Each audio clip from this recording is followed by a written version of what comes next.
ரொம்ப இறக்கப்படுவீங்களா? கஷ்டம்தான்.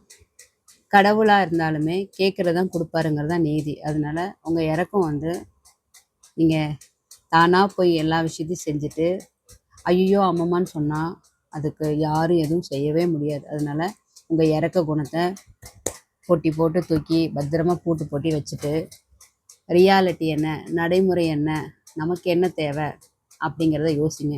அப்படி யோசிக்காமல் வேறு எதையாவது செஞ்சுட்டு செருப்படி வாங்கிறது உங்களுக்கு வேணும் அப்படின்னா நீங்கள் அதை வந்து எனக்கு எப்பயுமே இறக்க குணம்ப்பா அப்படின்னு செய்யுங்க.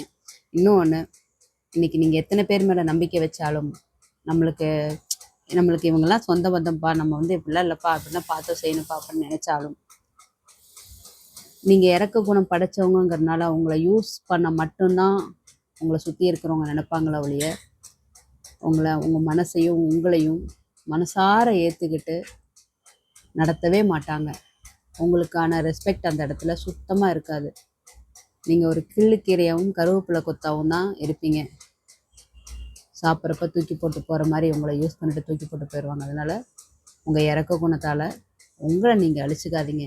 கொஞ்சமாவது வாழ கற்றுக்கோங்க இன்றைய காலகட்டத்தில்.